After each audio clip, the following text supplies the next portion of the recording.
Hello friends, कैसे हैं आप लोग। सबको मेरा नमस्कार। सदगुरु कबीर साहब जी के विचार।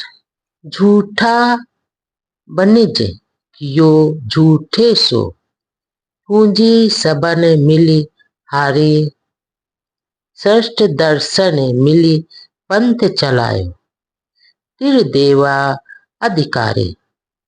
राजा देश बड़ो परपंची, रैयत राहत उजारी। इत ते उत उत ते इत रहू, यम की साड़ सवारी। ज्यों कपि डोर बांधू बाजीगर, अपनी खुशी परारी। ये पेड़ उत्पत्ति पर लय का, विषया सब विकारी। जैसे स्वर्ण अपावन राजी, त्यों लागे संसारे। कई कबीर या अद्भुत ज्ञान, को माने बात हमारी। अजहू लेहू छुड़ाए काल सो, जो करे सूरत संभारे। यहाँ पर सदगुरु कबीरदास जी कहते हैं कि हे मनुष्यों को, मेरी बातों पर विश्वास ही नहीं हो रहा है और झूठे लोगों से झूठी सौदेबाजी करके अपनी मूल विवेक रूपी पूंजी को सब हार गए। यानी वो ये सारी पूंजी झूठे लोगों के सौदेबाजी में अपनी सारी पूंजी खो चुके हैं। और योगी जगमादि छह दर्शन वाले लोगों ने अपना अपना संप्रदाय चला रखा है और जहां तक तीनों गुणों का शासन है वहीं तक उनकी पहुंच है। ये बड़े ही कपटी लोग हैं और अपनी प्रजा को ही उजाड़ और उजाड़ रहे और शून्य की ओर ले जा रहे। और इसका परिणाम स्वरूप जीव जीव हमेशा इधर उधर भटकता रहता है और वो वासना रूपी ऊंट की सवारी पर बैठे हुए है। जो जीव तो भोगों के चक्कर में पड़कर उसी बंदर के समान नाच रहा है, जो चने के लोभ में सुराही में हाथ डालकर खुशी खुशी कलंदर के हाथों द्वारा बंद कर नाचता रहता है। आगे सदगुरु कबीरदास जी कहते हैं कि जो निज स्वरूप की भूल या विषय शक्ति ही जन्म मरण का वृक्ष है, क्योंकि सारे ही विषय विकार पूर्ण है, चाहे वह स्थूल हो या रिद्धि सिद्धि वाले हो। असंसारिक मनुष्य उस कुत्ते के समान है जो गंदी हांडी चूस कर भी खुश रहते हैं। अर्थात इसका अर्थ है कि मलिन भोगों में लीन रहते हैं। सदगुरु कबीरदास जी आगे कहते हैं कि मेरा यह ज्ञान इन लोगों को आश्चर्यजनक लगता है, इसलिए मेरी बात कौन मानेगा। जबकि अगर मनुष्य अपने मन को विषय प्रपंचों से लौटाकर स्वयं संभल जाए तो उसे मैं बचा सकता हूँ। वह भव बंधनों से हमेशा के लिए मुक्त हो सकता है। शब्द ही समझे सुधारत नाय, आधर भय यूं की फूटे। पानी माय पसाड़ की रेखा, ठोकत उठै भा भूका। सहिस घड़ा नित उठी जल ढारे, फिर सूखे का सूखा। सेत ही सेत सित तंग भव, सैन्य बाणु अधिकाई। जो सनिपात रो गियन मारे, सो साधुन सिद्धि पाए। अन्य हद कहत कहत जग विनिश्चय, अन्य हद सृष्टि समानी। निकट पयाना यमपुर धावे, बोले एक बानी। सतगुर मिले बहुत सुख लहिए, सतगुर शब्द सुधारे।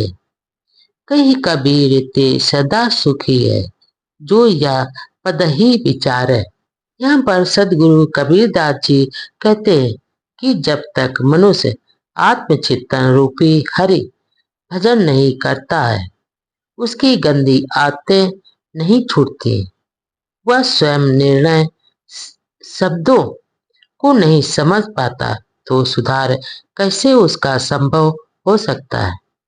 बाहरी नेत्र तो फूटे ही हैं, वह विवेक रूपी विचार रूपी भीतरी नेत्रों से भी अंधा हो गया है। जैसे कोई पत्थर का टुकड़ा हजारों वर्ष पानी में रहने के बाद भी चोट मारने पर आग उगलता है, वैसे ही 50 वर्ष ज्ञान की बाणी पढ़ने सुनने के बाद भी साधकों को उनका दोष बताया जाए तो भी वे आग बाबूला होने लगते हैं, अर्थात वो क्रोधित हो जाते हैं। दूसरे शब्दों में कहा जाए कि किसी पत्थर पर हजारों घड़े पानी रोज डालने पर भी उसमें नरमी नहीं आएगी और वह सूखा ही रहेगा। इसी प्रकार कई लोग ऐसे भी हैं जिन्हें हजार समझाने पर भी अपनी अकड़बाजी नहीं छोड़ते हैं। जब मनुष्य के बाल पहले काले फिर उजले हो जाते हैं और फिर एकदम उजले हो जाते हैं और अंग भी शिथिल हो जाता है, तब और तब आलस निद्रा भी बढ़ जाती है और काम क्रोध लोभ मोक्ष रूपी सन्निपात भी पतित हमेशा करता रहता है। परंतु साधक मार्ग बदलकर काम को भक्ति में, क्रोध को वैराग्य में और लोभ को ज्ञान में बदलकर अपने मन को शुद्ध कर लेते हैं। आगे सदगुरु कबीरदास जी कहते हैं कि मनुष्य ज्ञान का वर्णन तो करता है, परंतु वैसा आचरण नहीं कर पाता है और इसी प्रकार कारण पतन उसको अक्सर की ओर हो रहा है, क्योंकि ज्ञान के सीमातीत स्रोत सृष्टि सत्ता में ही तो है। मौत के निकट पहुंचकर भी मनुष्य अहंकार पूर्ण बातें ही करता रहता है और अगर सच्चे सदगुरु मिल जाए तो उनके उपदेशों सदुपदेशों द्वारा आंतरिक सुख प्राप्त हो सकता है और सतगुरु शब्दों के जाल से उसका बचाव भी करते रहते हैं, अर्थात उसके भ्रम को दूर कर देते हैं। और जो इस पद का निर्णय कर स्वयं को आचरण में सुधार करेंगे, वे सदैव के लिए सुखी हो जाएंगे। नर हरि लागे दो विकार बिनु ईंधन, मिले ना बुझा वन हारा, मैं जानू तो ही से व्यापय जरत सकल संसारा, पानी माही अग्नि को अंकुर, जरत बुझावे पानी, एक ना जरे जरे नो नारी, युक्ति ना कहू ज्ञानी, शहर जरे परहु सुख सोवे, कहे खुशल घर मेरा, फुरैया जरे वस्तु निज उबरे, विकल राम रंग तेरा, कुब्जा पुरुष गले एक लागा, पूजी ना मन की श्रद्धा, करत विचार जन्म गो खीसे, ई तन रहत असाधा, जन बूझे जो कपट करत है, ते अस मंद न हो कोई, कही कबीर ते मूड को भला कौन विधि होए। यहाँ पर सदगुरु कबीरदास जी कहते हैं कि हे मनुष्य, तुम्हारे स्वयं की भूल से तुम्हारे भीतर मनोविकार रूपी दांव लगी है। इसमें बाहरी ईंधन नहीं है, मगर कोई सदगुरु इसे बुझाने वाला भी नहीं मिला है। इसका तात्पर्य यह है कि यह सारा संसार अपने ही मन मलिनता की आग में जल रहा है, परंतु घबराने से कुछ भी नहीं होगा और चाहो तो अपने मन की आग को बुझा सकते हैं, क्योंकि गर्म पानी भी प्रज्वलित आग को बुझा देता है। क्योंकि पानी शीतल होता है, इसलिए उसका असर शीतल ही रहेगा। इसी प्रकार से ग्रस्त मनुष्य स्वरूप चेतन के द्वारा विकारहीन हो सकता है, क्योंकि स्वरूप चेतन विकारहीन ही होता है।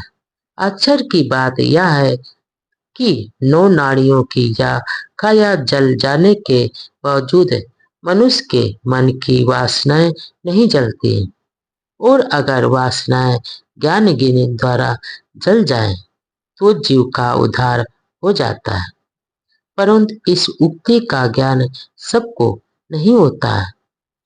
अर्थात शहर में आग लगी हो और पहरेदार सोते सोते रहें और जगाने पर भी कहें कि मेरा शहर सुरक्षित है, तो यह लापरवाही ही तो है। दूसरे शब्दों से में मनो कहा जाए कि मनोविकार रूपी आग से जलने वाले साधक हृदय को समझाने पर भी वह अपना कुशल मंगल ही बताता है, तो यह उसी की भूल है। आगे सदगुरु कबीरदास जी कहते हैं कि आत्मा रूपी राम तेरा मन उद्गिन है, तू वासनाओं का त्याग कर दे, क्योंकि वासनाओं की गांठ या पुड़िया जल जाएगी तो अपने आप तेरा उद्धार हो जाएगा। जिस प्रकार से नपुंसक पुरुष किसी नवयुवती को संतुष्ट नहीं कर सकता, उसी प्रकार से जड़ देवी देवता साधक को आत्मसंतोष नहीं कर सकते। मनुष्य जीवन भर अपने कल्याण के लिए योजनाएं बनाता रहता है और कभी भी सक्रिय कदम नहीं वो उठा पाता है, तथा साधनाहीन जीव असंगत ही रह जाता है। इसी प्रकार जो लोग अपने आप से जानबूझकर कपट करते हैं, वो माया मोह के धोखे में हमेशा पड़े रहते हैं, वही सबसे बड़ा अधम है। आगे सदगुरु कबीरदास जी कहते हैं, ऐसे मूढ़ का उद्धार किस प्रकार संभव हो सकता है।